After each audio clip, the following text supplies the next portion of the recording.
दोस्तों नमस्कार। यहाँ बात करते हैं योग आयुर्वेद स्वास्थ्य के बारे में। किस प्रकार से अपने आहार विहार को ठीक रखकर संतुलित रखकर रोग मुक्त रहा जाए, सुखमय जीवन जिया जाए। मैं डॉक्टर मनमोहन लखेड़ा आज बात करूंगा यज्ञ या हवन के बारे में। वातावरण की शुद्धिकरण के लिए हवन। भारत एक विभिन्न परंपराओं, संस्कृति, सभ्यता, आस्था, धर्म वाला देश रहा है। यहाँ पर अनेक प्रकार की अपनी अपनी संस्कृति परंपराएं प्राचीन काल से रही है और वो सब वैज्ञानिक है, जिन्हें आज के वैज्ञानिकों ने सही साबित कर दिया है। ये सभी भारतीय सभ्यता, संस्कृति, परंपराओं को धर्म, आस्था से इसलिए जोड़ा गया है कि मानव समय समय पर इन परंपराओं को निभाता रहे, इन्हें अपने जीवन में कभी न भूले, जिससे मानव के साथ पूरे विश्व का कल्याण होता रहे। इन्हीं परंपराओं में हिंदू संस्कृति धर्म में यज्ञ या हवन करना भी एक प्राचीन भारतीय गौरवशाली वैज्ञानिक परंपरा है, जो कि प्राचीन काल से लगभग हर त्योहार से लेकर दैनिक पूजा पद्धति और अनेक सार्वजनिक अवसरों पर हवन या यज्ञ क्रिया हमारे घरों में, समाज में होता आ रहा है, जिसका परिणाम होता है कि पूरा वातावरण उस हवन या यज्ञ से शुद्ध हो जाता है। यह हवन सामग्री अनेक प्रकार के दिव्य जड़ी बूटियों, शुद्ध देसी घी आदि पदार्थों से तैयार किया जाता है और आज अनेक वैज्ञानिक शोधों ने भी साबित कर दिया है कि इन दिव्य जड़ी बूटियों, घी आदि के प्रयोग से हवन या यज्ञ करने से अनेक प्रकार के स्वास्थ्य लाभ के साथ पूरा वातावरण का शुद्धिकरण हो जाता है। आज के वैज्ञानिकों ने तो यहाँ तक साबित कर दिया है कि शरीर में जहाँ पर कोई दवाई नहीं पहुँच पाती, वहाँ पर इन दिव्य जड़ी बूटियों से किया गया हवन या अलग अलग प्रकार के रोगों के अनुसार लिया गया जड़ी बूटियों से किया गया हवन या यज्ञ से निकला हुआ धुआं शरीर में पहुंचकर अनेक प्रकार के जटिल से जटिल रोगों को ठीक करता है। और आज जो अनेक प्रकार के बदलते मौसमी संक्रमण महामारी फैलती है, उसके बचाव के लिए हवन या यज्ञ करने से पूरा वातावरण का शुद्धिकरण हो जाता है और अनेक प्रकार के संक्रमण एवं कोरोना नामक महामारी जैसे रोगों तक से बचाव किया जा सकता है। और इसीलिए दोस्तों, शायद मरने के बाद पूरे शरीर में शुद्ध देसी गाय का घी लगाकर उस शव के साथ बड़ी मात्रा में घी को लगाकर शव को जलाया जाता है, जिससे पूरा वातावरण विषाक्त होने से बच पाए, पूरा वातावरण शुद्ध बना रहे।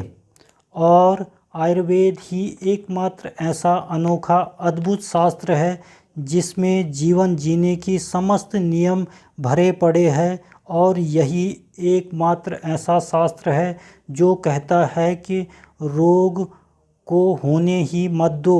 आहार विहार वातावरण को ठीक संतुलित कर दिनचर्या, रात्रिचर्या, ऋतुचर्या के अनुसार जो नियम आयुर्वेदिक शास्त्रों में बताए गए हैं, उनका सही रूप से पालन करने से कोई भी रोग हो ही नहीं सकता। और आज के वैज्ञानिकों ने भी यही साबित कर दिया है कि prevention is better than cure, अर्थात बचाव करने में ही समझदारी है। और वही अस्थायी उपचार भी साबित हो रहा है, जो कि अभी कोरोना नामक संक्रमण में भी दिखाई दे रहा है कि अपना बचाव करने के साथ ही पूरा समाज का बचाव हो सकता है। इस महामारी से पूरी तरह से लड़ा जा सकता है, ख़त्म किया जा सकता है। तो दोस्तों, आज हम बात करेंगे वातावरण को शुद्ध करने के लिए हवन सामग्री में वो कौन कौन सी दिव्य जड़ी बूटियाँ जिन्हें अपनाकर हवन के लिए बनाकर हम पूरा वातावरण एवं अपने घरों को शुद्ध करने के साथ स्वस्थ बने रहे।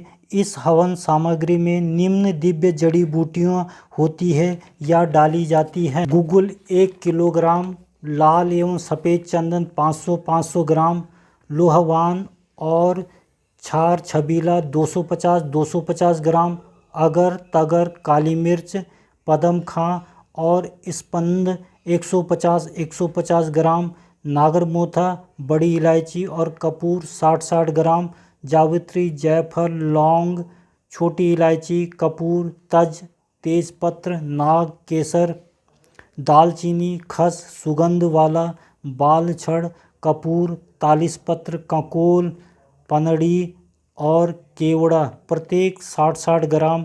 इन सबको तौल के बराबर तिल, जौ, चावल लेकर कूट पीस लीजिए। इन सभी औषधियों के वजन से आधा घी एवं शर्करा मिला लीजिए। यह हवन सामग्री बन गई।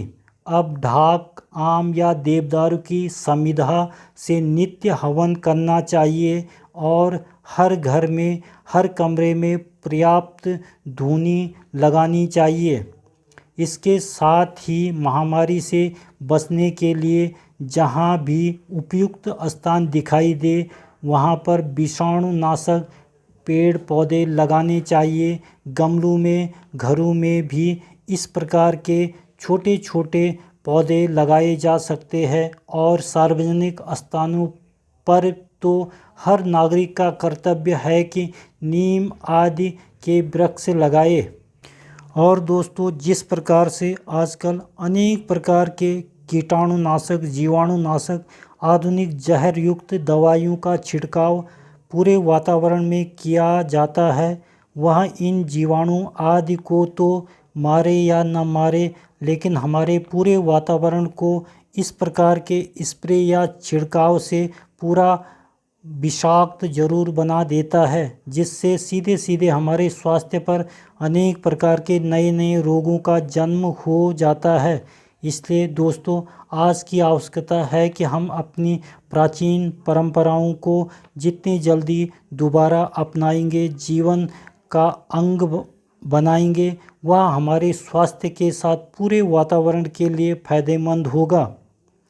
तो दोस्तों, मिलते हैं अपनी अगली नई वीडियो में नई स्वास्थ्य संबंधी, आयुर्वेद, योग संबंधी जानकारी के साथ। बने रहिए लखेड़ा आयुर्वेद के साथ। नमस्कार।